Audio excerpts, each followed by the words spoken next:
Boom! What's up, gang? It's your boy, Chief Buddy, back again with another video, okay?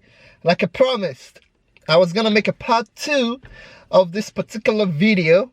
So if you haven't seen the part 1 of this particular video, what are you doing here, buddy? What are you doing here, my guy? What are you doing here, Bedran? You gotta click right there.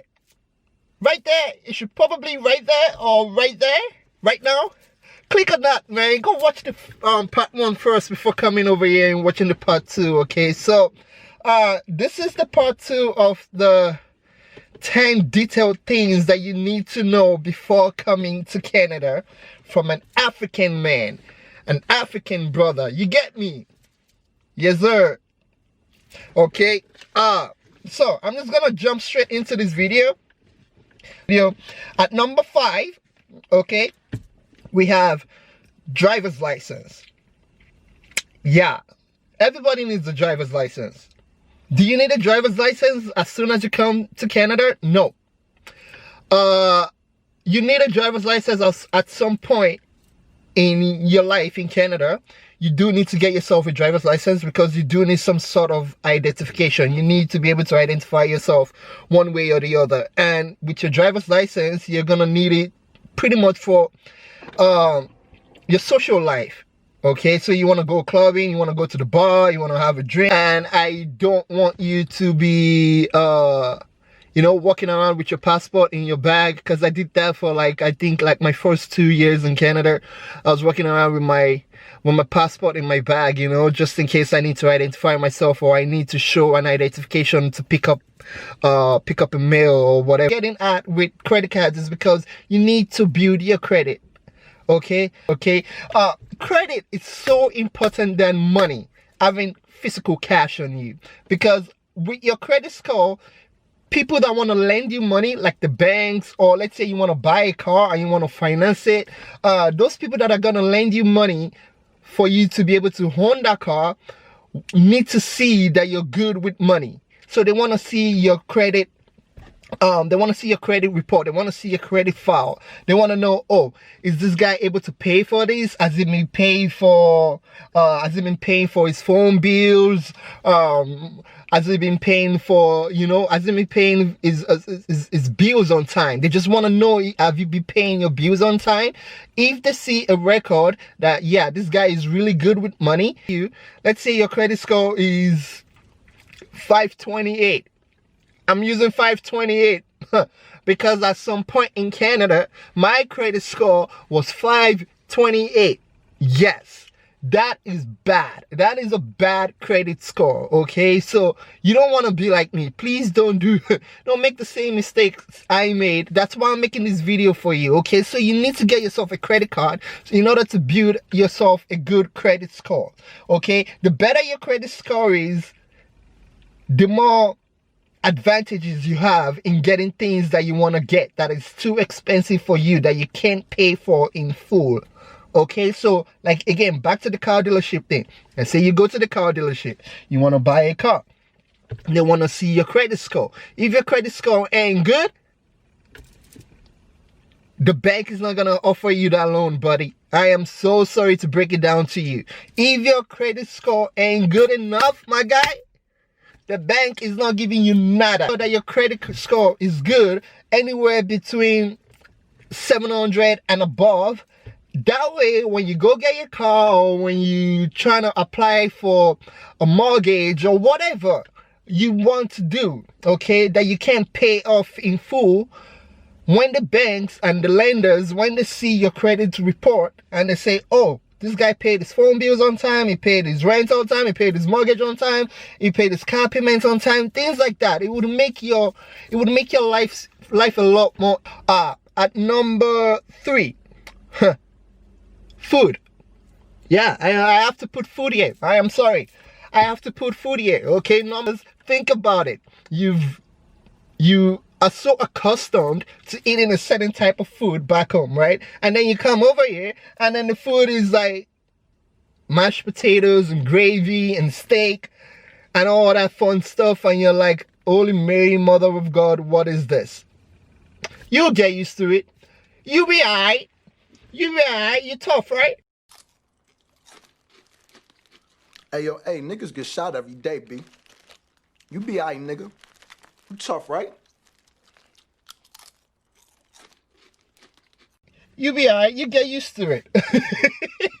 So I just want you to know that the food is completely different. I don't even have to tell you this, but I'm putting it at number 3 because I want you to understand that you will be craving your mama's food.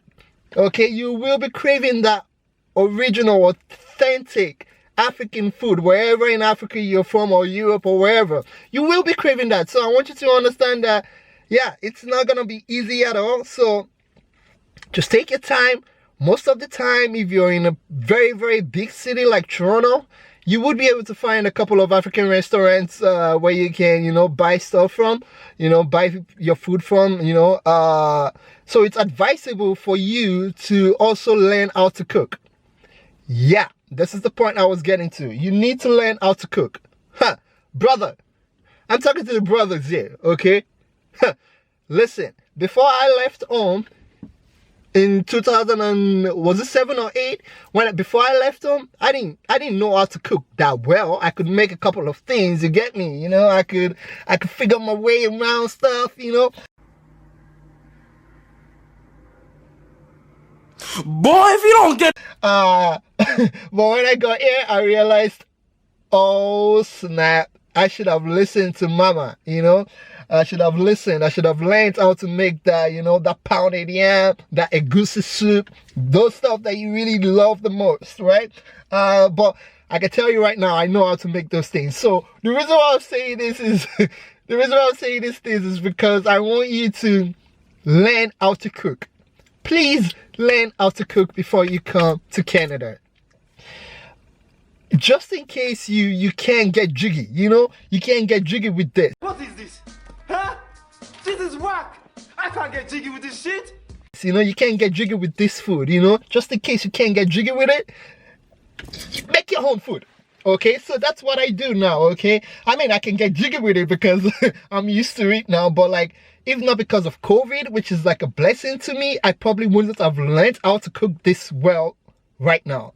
So right now, I know how to make pounded yam, I know how to make efo, I know how to make fried rice, I know how to make almost everything that I need to know how to make, right? So whenever I'm craving my African food, my Nigerian food, I can just, you know, go to the grocery store and buy me some spinach and some red bell peppers and stuff like that and make the soup that I want and, you know, eat. All right, so number 3 is food. Number 2, okay, I want you to understand that it is expensive to get around in Canada. At number 2, I'm just gonna label this traveling. Okay, so let's say you want to travel from one province to the other by plane. Okay, so let's say I want to go to BC. All right, let's say I want to go to BC, right?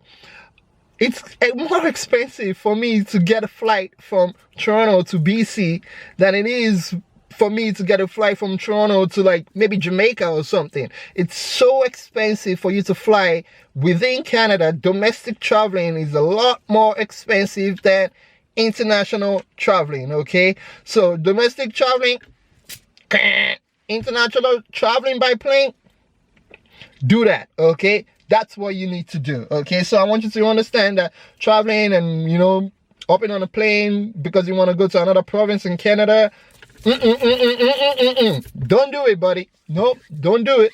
Okay, so that's that for that. Traveling for sure. Number 2. And number 1. Oh boy, oh boy, oh boy. Number 1. The number 1 thing that you need to listen. The number 1 thing that you need to know before coming to Canada is get your papers on time. Hold on, I don't think you guys can hear me. Let me take my glasses off. I need you to get your papers on time. I'm talking about getting your extension to your study permit, your extensions to your work permit, getting your postgraduate work permit, applying for your permanent residence, getting your citizenship, stuff like that. You need to get those things on time. Please, please, please, please, please, please don't be like me. I am begging you in the name of God. Please do not be like me. Learn from my mistakes. Okay, so postgraduate work permit is something that you will be getting after you're done schooling. Okay, so let's say you're done at Trenton University, and now you wanna move on to the next thing, and you're wondering how am I supposed to move on to the next thing? How am I supposed to get a work job? Well, you're gonna have to apply for a postgraduate work permit once you're done with your university. So applying for a postgraduate work permit requires you to, number one, pay all your school fees. Make sure your school fees is all paid. Permit, it takes about 3 months for the government to approve it. I don't know how long it's gonna take now because of COVID and all that stuff. So it takes about 3 months for the government to approve your postgraduate work permit. So applying for things like that on time will make your life so much easier, because you can just get a job quicker. Okay, you can get a job quicker, and then after that you apply for your permanent residence. But please don't be like me, because what I did is I waited until my postgraduate work permit was close to being done. Okay, so you get, I think, 3 years for your postgraduate work permit, and within that 3 years you have to apply for your permanent residence, right? So I waited until maybe 2.5 years before I started saying, oh, wait a minute, I should probably get my PR now. Don't do that. As soon as you get your permanent residence, maybe wait 8 months, a year, maximum of a year. Wait a year, and then boom, get your permanent residence. Start applying for that, because that thing takes a long time. Okay, your permanent residence, your postgraduate work permit. Let's say you want to buy something, you want to buy a car. They won't give you a loan. They won't give you a good loan because you're classified as IREX, right? Because you don't have a permanent residence. They won't give you a good deal on the car. They won't give you a good bi-weekly payments, monthly payments. Your interest rate is always going to be higher because you're considered to be high risks in Canada. Okay, these things. Don't make the same mistakes that I did. Make your life easier. Do things the right way. That's why I'm doing this video, because even if I can just touch one person or 2 people or 3 people, wherever you're from, Europe, Africa, wherever you're from, if I can just touch you and get through to you, the number one thing that I would tell you is just make sure you get your papers on time. Okay, so that's the end of the video. These are 5 important things that you need to know before coming to Canada. The most important things that you need to know before coming to Canada. Okay, if you guys have any question or you have any concerns, again, leave it in the comment box below. Okay, if you want to follow me on Instagram, to shoot me a DM or shoot me a message saying, hey, I'm the latest immigrant to Canada, I would freaking love it, man. I think it would be cool. Shoot me a DM. My IG would be in the description box below. Body_boy on Instagram. That's all I got for you. I wish you all the best. I wish your parents all the best. If you're here to school, if you're here to study, all the best, man. I will be doing different segments of videos to help you through your being here in Canada. I'll do a whole bunch of videos, just based off my experience. So, just to touch you guys and make sure you guys don't make the same mistakes that I did, okay? Other than that, it's been a mother freaking pleasure. It's your boy, Chief Buddy. You know the deal. I'm out of here, man. Deuces.